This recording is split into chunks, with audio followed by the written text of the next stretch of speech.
Numbers, and welcome to Pop Culture Cult. I'm Sean. I'm Janice. And welcome to our discussion reaction to episode 11 of Andor called Daughter of Ferrix. Right. Spoilers. If you haven't been watching all the way to this point. So two things I want to start off with. One, this was a very short episode after and kind of pausing deep breath after the last two episodes. Yeah. But when I looked, it was actually the same length as Was the it? previous. Yeah, the previous one was also 46 minutes. So okay. it just felt short. It just felt short. Yeah. Because there was multiple stuff going on. We'll get into all of that, whatever, in a minute. Two, Lucasfilm has a decree right now to make us cry over Order 66. And I love exploring that. But the moment you make me cry and feel for a droid who you just want to give a hug to, I Poor B2. Yeah, you just want to hug him. I just want to hug him. Yeah. Okay, so let's get into the discussion about this. Daughter of Ferrix is directly talking about Marva, and right, and she passes away off screen,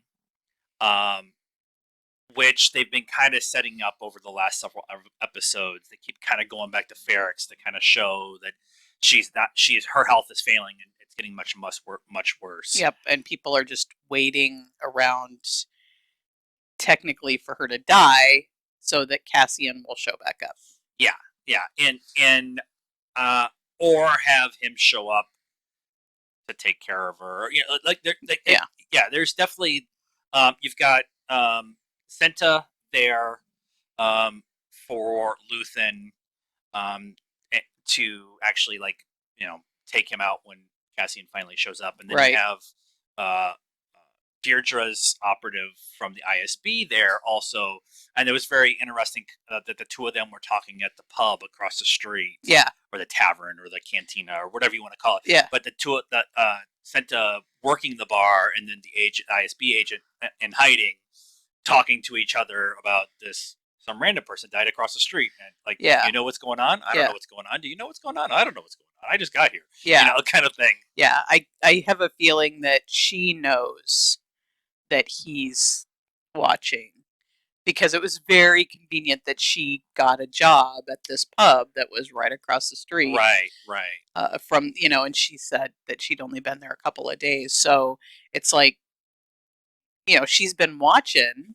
So she's watching people watching. Right. So, and then she suddenly gets a job at this bar that he's been hanging out at. So I wouldn't be surprised if she doesn't know, and and maybe that was part of that coded message between Luthen and his assistant, her saying there are many buyers on the table, and kind of letting him know, hey, there's more people watching out for Cassian than. I hadn't put together what that conversation was that Luthen and his assistant was having, because I thought it had to deal with Cassian, but I hadn't put it together that it was Senta that was actually the one giving the information. That's my hypothesis, because it happens after Val goes to the antiquity shop and has a conversation with her and tells her that Marva has passed away. Yeah, and so, you ever watched a movie and thought, like, this is just visually amazing, and I just love the way it looks, and the colors are amazing? Well, our friends over at Movie Palette have come up with these great pieces of art that you could put up on your wall to show your love of movies without really necessarily being overly dramatic about it. Think of a movie barcode kind of thing, where you can look at the colors and know what the movie is, but it's very, very subtle. If you know us, we are into Tron Legacy. The music and the lights and the color itself is just amazing. just to give you an idea of what they have. Go to moviepalette.com, find your own personal favorite movie, your movie color palette, and have it hang on your wall. At checkout, put in Pop Culture 15 to get 15% off. Thank you, Movie Palette, for sponsoring this video. Link is in the description down below. And don't forget, use Pop Culture 15 at checkout to get 15% off your order. Now everybody knows that that's happened. Now everybody's on edge that Cassian's going to show up at Ferrex. Right. Which I think is actually interesting, that it feels like it felt like in the previous episode that he was going to go find Luthen and say, okay, listen, we got to do something about what's going on on Narkina 5 and what the Empire's doing. I'm ready to join the fight. But this episode, it felt much more like the plan to get rid of him is still in place. Yeah. And he's going to go to Ferrex, and then he's going to have to do some sweet talking or double talk or whatever to get a meeting with Luthen, so they don't kill him. And they're going to get. I think also he's going to get there, and they're going to see what they're doing to Biggs, and and what's going on with her. I found it very interesting that they showed her and the continuing torture that she's going on and the cost that's going, but she's not giving up anything. They showed her Krieger, and she still didn't answer. Right. And so she's not giving up any information, even if it's wrong. Like it's just, so I think that next week is definitely going to be Cassian's going to get there. He's going to see what's going on, and then the small revolution of this little mining town is going to happen. And so it's going to be a big explosion, and it's going to be not going to be a big explosion. It's going to be a small ripple, because the ISB is going to be so busy with what's going on with Krieger that they think that they know everything that's going on. Right, which was what Luthen said to Saw. Right. Basically, we can,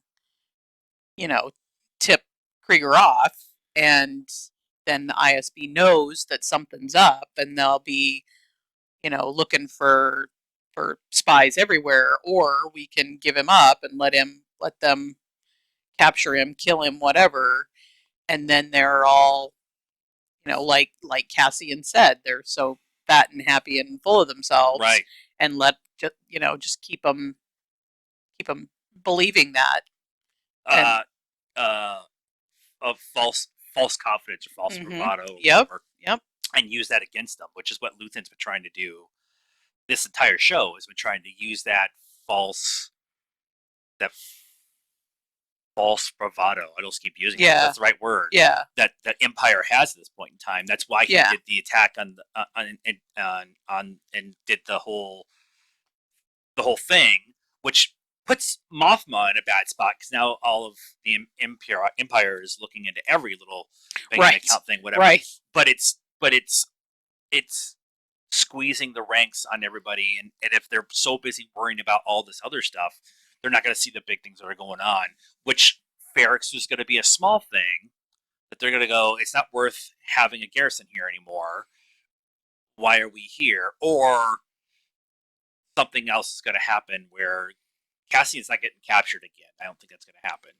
But yeah, I don't know. We'll find out. Let's talk about the Luthen Saw scene, because Luthen himself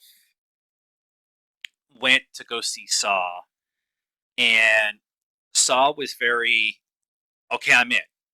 I'm in. I'm ready to do this. And we'll give air support. We get to pick. We get to pick our our commands or what we're doing. And Luthen's like, I wish you would have got to me sooner. Yeah. I've already got a buyer for that, and kind of trying to ease him into the fact that he's been notified by his inside man, Lonnie, at the ISB, that Krieger's bait for a bigger score for the ISB. Right. And once Saw figures that out, Saw's paranoia is sparked. Yeah. He starts. Do you have people everywhere? Do you have somebody here? And then he points at two tubes, which I think is hilarious. 2 tubes. He's like, yeah, 2 tubes. And he's like, What? Yeah, and So neat. all that little section was to get two tubes close enough so he can grab the gun Yeah. and get Saw's undivided attention, not his paranoia running over him. Yeah. But Saw coming to the realization that Luthen is actually right for the greater good of the rebellion. Greater good. Um, Greater good. uh, for the the long game. Luthen's playing the long game. He talked Yeah. about that last week. I made a decision 15 years ago, and I've lost myself along the way because I'm working to something that I'm never gonna see. Right. And to continue that process, since I made that decision, I made all these other decisions, and I have to make this decision, and I have to give up pawns on this chessboard. Yep. And if I give up these pawns, it keeps us in the game.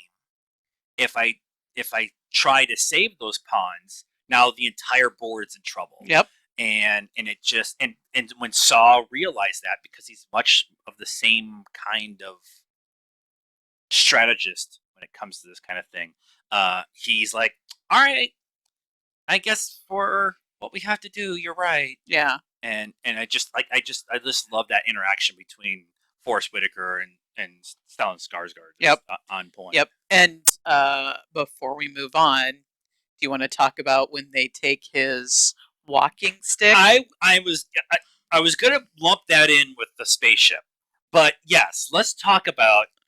So Luthen shows up to Luthen is not who he appears to Luthen be. is not who I have been on this track on Luthen. I think it's gonna actually come out. I I don't know, because they've started production, or they're supposed to start production at the end of the month for season 2. Yeah. Which means we probably won't get it until early 2024. Yeah, that would be my guess. So the Luthen, unless if Luthen makes it through the series, I am on the conspiracy theory that he is a hidden Jedi, because they make a point of pulling his walking stick out, and I've been pointing out the walking stick since the first episode, that it's a retractable walking stick that the handle kind of very much looks lightsabery. Yeah. But And if he took his cyber crystal out of his handle and had a retractable stick put in, and I mean, he Beskar blade, Beskar metal walking walking stick stick, thing. yeah. Yeah. I mean, But it there's too much for me, for what I sit right now. There's too much pointing in that direction that he has some kind of Jedi background. And I also think he's Trandoshan. Trandoshan? No. Um, from Mothma's homeworld, oh, okay. because they have the same pin Right. all the time. Yeah, it's Trandoshan, isn't it? No, I don't Okay. think so. It'll come to me in a minute. But they made a point of pulling it out and showing it squarely on screen. Yeah. And it has the right length, the right shape, but it looks like it's made out of wood with a metal base and a metal capper on the top. It very much feels like a lightsaber handle. And if you add that to the kyber crystal that he made a big point of saying, this is worth gazillions of dollars on the open market, but it's Right. worth more to me. Right. Because it's his kyber Because crystal. it's his kyber crystal, and it's for his hilt. And I'm not saying that we're going to get, Luthen going on a lightsaber barrage on Yeah. Imperials in this Yeah. show. It's just not, that's not what this show is about. Right. But the idea of him being a Jedi hiding in plain sight, or a Jedi who made it through 66 because he was not an actual Jedi, like he Right. was a Wayseeker, or he was. They're kind of dealing with this in the High Republic, the idea of Jedi get to a certain point and they move past the Jedi Order. Right. They are still Right. Jedi, and they still answer to the Council and stuff, but they are seeking their own path Yeah. with the Force. Yeah. I mean, it's a very, like, there are many religions, Jedi is a religion. There are many religions where people, even like priests and stuff, they kind of move past um, the formal, kind of setting for their religion, Yeah. and they go off and do, whatever. They become, you know, Mother Teresa, or they or are a wanderer, or they, go to some small town and preach there or whatever. This does seem like a really random kind of connection, but Preacher from Firefly Hmm. was that kind of same Yeah, thing. Like he he wanted left the order, but he still was still a preacher. a preacher going out and spreading the word of Yeah, his religion, yeah, but doing it in a very different way than just being behind four walls and teaching it that way. yep. And so with Luthen, it just feels like because I'm projecting very much projecting, uh, because the idea of Stellan Skarsgård being a Jedi is just something I just dream about at night. Like there's really all kinds of random Star Wars things I dream at night, but the idea of Stellan Skarsgård being I want to be a Twi'lek knight, Jedi knight. So this like just uh, I want to play Loden Greystorm. Like I'm putting it out in the universe again. I want when they do a live action High Republic, I want to play Loden Greystorm. Um, the idea of Luthen being a Jedi was reinforced for me last week with his 15 years ago I made a decision, Yeah, whatever. yeah. But then it was another piece was added to it when the random patrol stops him after he has a meeting with Saw, and he has that whole conversation with his assistant back and forth, speaking a code about There this are deal. many buyers on the I board. paid a little bit more on this than I wanted Yeah, to, and there's many yeah, more players on the board. And he's so calm in the yeah. moment of being possibly boarded and searched and questioned by the Empire because the Empire is just grabbing everybody in space at this point in time.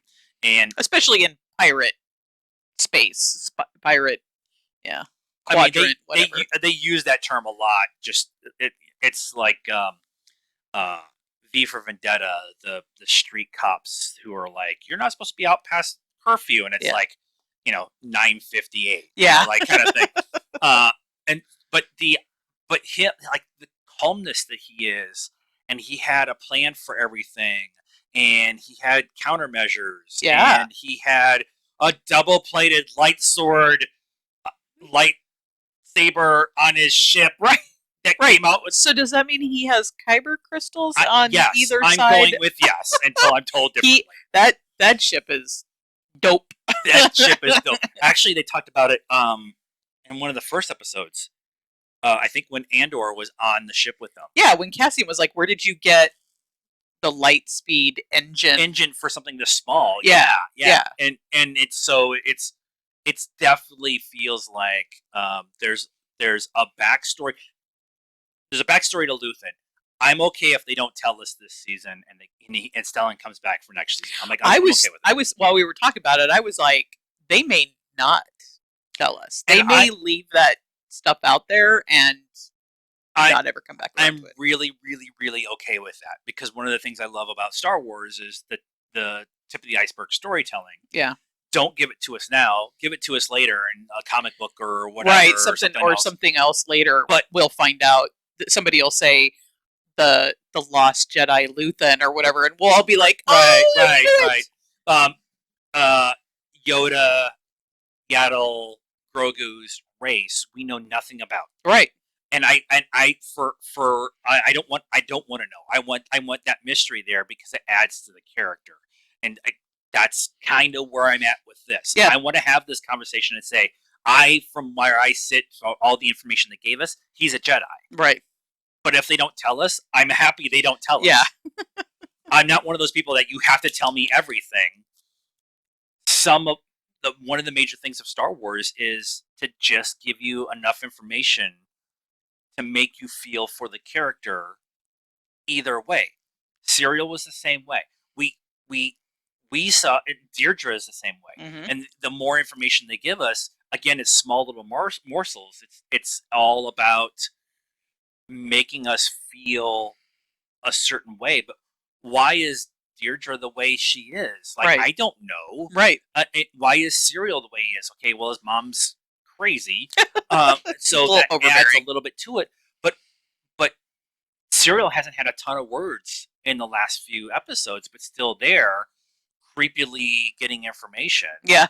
And he got more information from the sergeant that was with him on Yep. Ferrex that Marva had died in a really like it's a galaxy far, far away. We have light speed and laser swords and lasers and all this stuff, and you can't make a freaking collect call between two planets. Like it's always funny when that kind of thing comes up, or the holograms are always like not quite working right. Like you're like, I don't understand how this. It works great in the prequels, but in the original trilogy, they're shit. Which is actually later. Which is late. It's complicated, timey wimey. But Serials went and like took his mom's money or whatever at the end, and was they never showed him leaving the planet, but they showed a ship leaving the planet. Yeah. And so it's very much that he's going back to the Ferrex. Yeah. He's also going after Cassian. Which then is he gonna? Because he does not know what he's doing. He thinks he knows what he's doing. He's one of those people like who he is in his mind is absolutely not who he is. Yeah. And some of that again is probably because of his mom. He's like, I'm just gonna prove that I'm worth it, right? But he could end up getting there and being, screwing the whole pooch again. Yep. Because he gets mixed up in something he has no idea what's going on. He's gonna show up and do something irrational to get back at Cassian. Yeah. Or he's gonna do something and call out the ISB agent who's there. Yeah. That I don't think the Empire actually does know he's there because he makes that call about Braxton going into Rosso going into Marvis to get B2 and everything. But like it just it feels like Serial is gonna do something, and Serial's mom could die in a grease fire. Like I'm just done with her. Not worst mom of the year, but I still think that's Moon Knight's mom. But but she's a close second though. Yeah. What is it with Disney and moms? Yeah. So let's talk about the Mothma Val story real quick. Mothma was drinking her space tea, and the weirdest tea glass ever. I want one. And her daughter was leading a chant, kind of talking about the old ways. And Val walks in, and she makes Val makes a point of saying, like, did you do this? Yeah. And she's like, no. Mon's like, no. And she's like, the parent? And she's like, no, she does this on her own. Yeah. She is choosing to go the old ways. Yep. And the old ways for them, Trangillan. Be nice in the comments. It's in there. It's somewhere in there.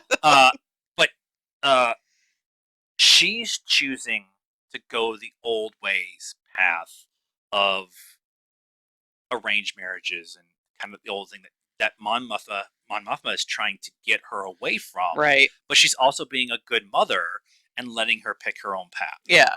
And this is the path she's gone on. And now Mon's like, well, crap. I have this opportunity to afford her the old way. Right. In this arranged marriage. To a guy who will probably beat her, but they will have lots of money. Like it's just yeah, maybe. Yeah. And so, but Val telling her, like Mothma telling her Val to kind of like, this is what I was doing, and because of the job you guys pulled, now the Empire's looking at everybody's accounts, especially somebody like me who's stirring trouble in the Senate on purpose. Yeah. And so Val is like, does Luthen know? And she's like, well, some of it, but not all of it. Yeah. And then the number came up, and it was 400,000. Yeah. And it almost felt like Val was like, well, I happen to have 400,000 in credits lying around in a spaceship around the corner. Yeah. Because of the job we pulled. Yeah. But there's something there between. There's a there's a very subtle layer of struggle right there with what Mothma is doing.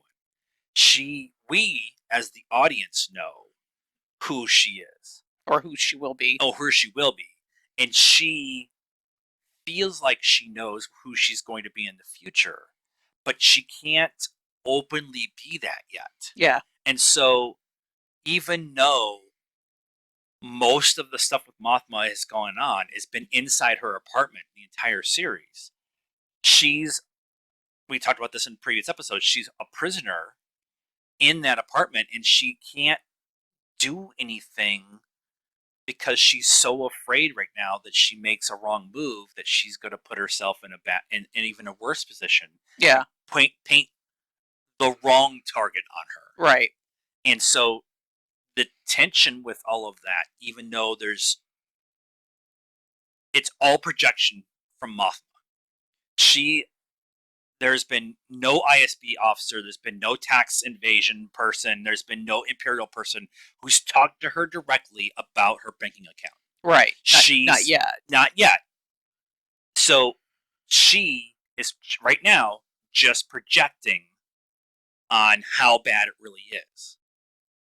Well, I mean, I feel. because they haven't done it yet, right? They haven't checked her accounts yet. Right. Because Vel asked her, "How long do you have?" And she's like, "Or how soon?" And she's like, "Very, very soon." Right. So she brought her friend, I don't remember his name, in to kind of go through everything. He finds out it's worse than she thought. Right. So she's like trying to get this done before they actually do them. As soon as they go through her accounts, then it will be that bad. And it's from a real world perspective, and we've been talking a lot about the real world perspective of the show and what's really going on.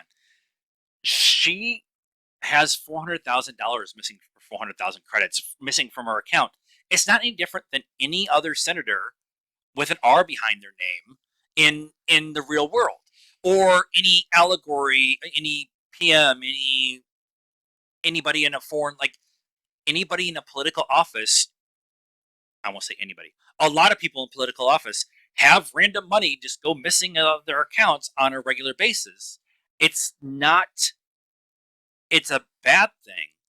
It's not unusual for it to happen. So if they go, I'm projecting, but if the Empire comes over and says, "Where's this $400,000?" Oh, I gave it to a charity. They didn't give us. It was taken from me mistakenly. They're like, "Oh, okay, whatever. We have bigger fish to fry."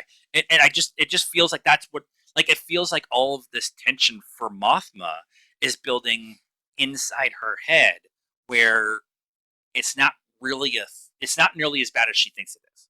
That's where I'm at with that. All right, right now. Okay. And so I just, but we as the audience are so on edge because we know what she's really doing. Right. Well, and I think for her too, whether it's not going to be as bad as she thinks it is or not, she still has a daughter that she very much cares about, Right. even though her daughter's kind of a poopy head. But, um, 14. yeah. So she's not only just thinking about what will happen to her. Right. She's got to think about what will happen to her daughter. It'll drive her daughter even farther away from her.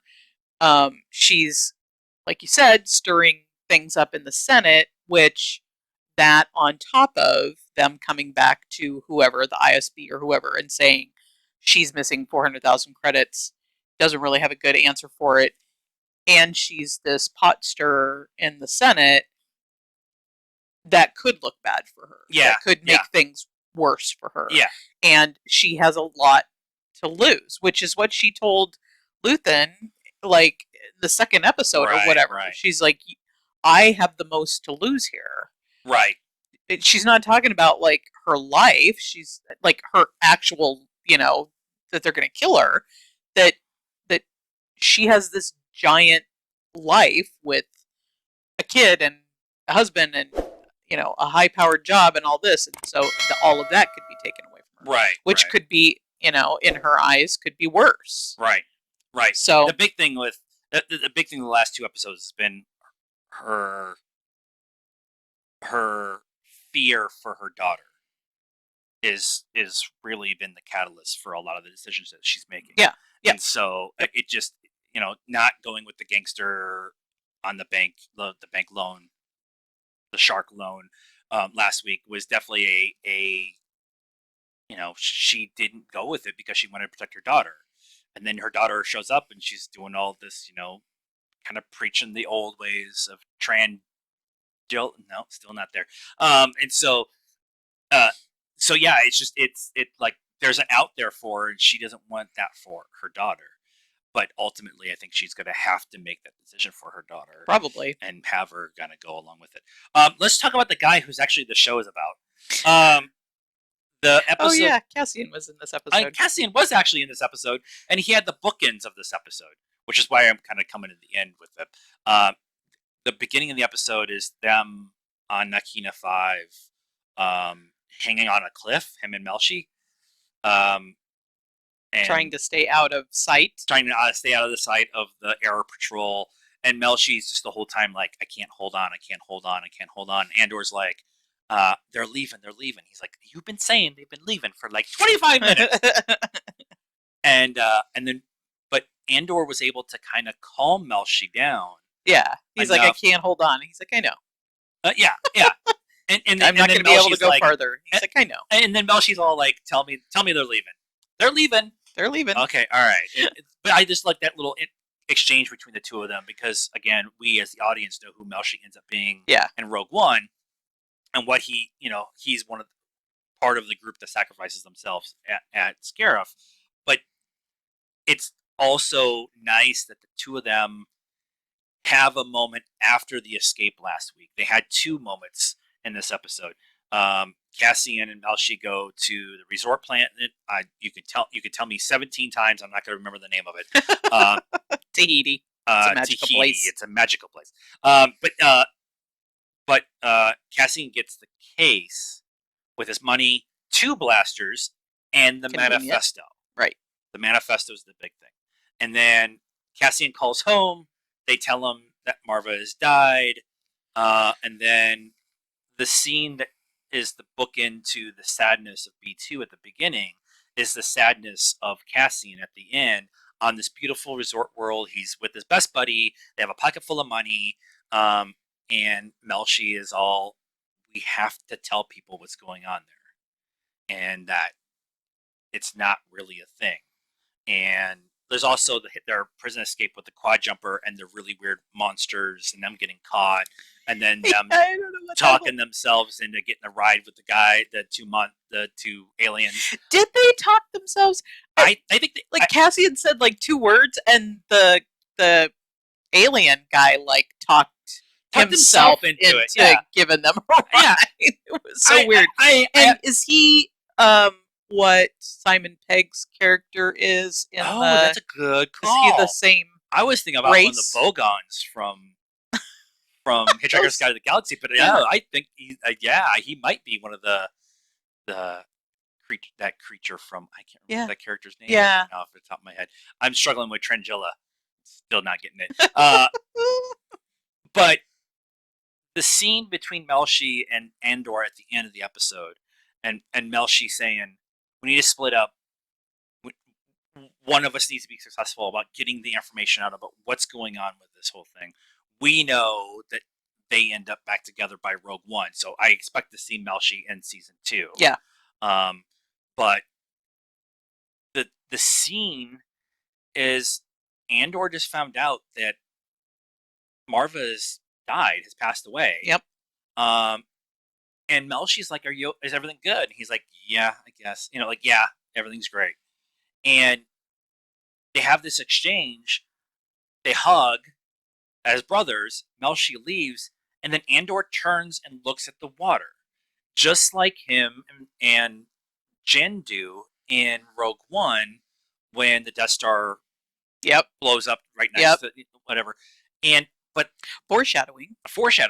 But also, when he was there last, it was a nice, sunny warm day, and now he turns and looks at the water, and there's storm clouds on the horizon, and so Dun dun dun. dun dun dun. So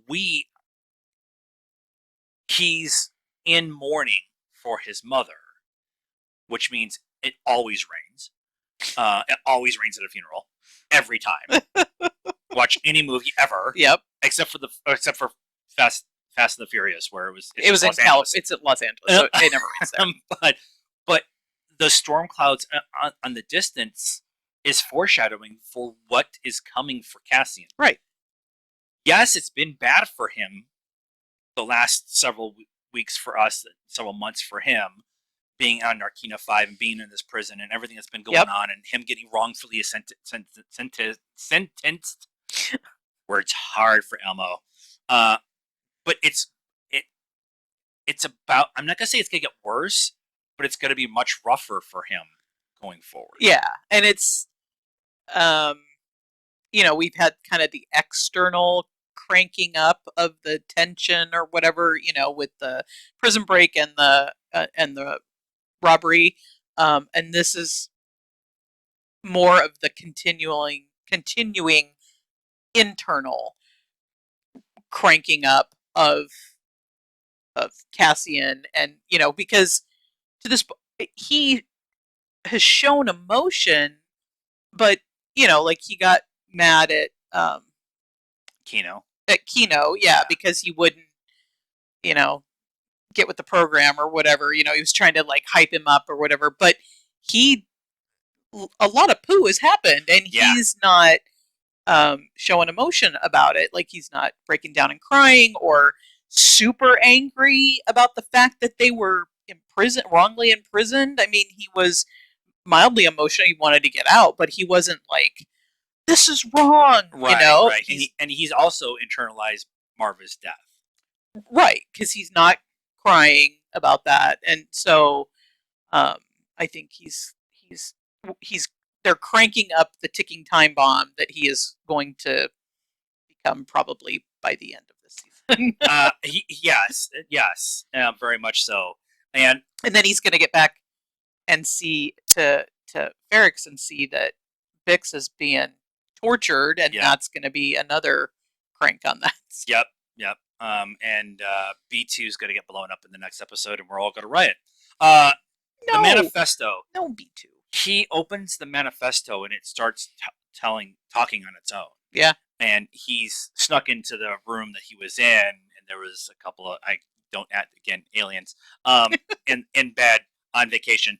But it started with the door open, apparently. Right, but it started going, and he closed it real fast. So I kind of maybe feel like the last scene of next week, or of the last week, next episode is the last episode of this season. He's gonna, at the end of the episode, he's gonna open that up and start actually kind of going down the manifesto and what that actually is, and what they are actually what is actually trying to be conveyed to him the entire time, which is the Empire is bad. And just like Kino, for the longest time, would not step up and say anything and do anything in the prison. Wouldn't hear it. Cassian's been on much the same track. He's now been victim to it, has seen it in person, has seen what's been going on elsewhere, and now he's got this manifesto, which is going to be the last straw. He's going to go to Luthen and say, "Let's go." Yeah. Yep. And I think that's I think that's where we're leading. Next episode is the last episode, like I said, and then I think we'll do we'll do two separate episodes next weekend. We'll do the episode of episode review, and then we'll do a breakdown of the whole season, kind of. Are we gonna rewatch the whole season? It was 12 episodes. We might do that. Like there's a lot in this show, and so just kind of sitting back and having now seen everything and go back and rewatch everything with the closed caption on, right? And just kind of it is a long weekend, so we can there is a long weekend here in the States. We like to give thanks for turkeys and plague blankets, and so. So yeah, it just I think that I think there's a longer conversation, another conversation to be had once everything's laid out in front of us, kind of thing. So let us know what you thought of this episode and our discussion of it in the comments down below. Please be nice. It's a requirement around here. Like this video, subscribe to the channel, hit the bell for notifications, follow us on all the social media stuff, Facebook, Instagram, Twitter, and TikTok. Links in the description down below. And until next time, cult members, good afternoon, good evening, and good night now.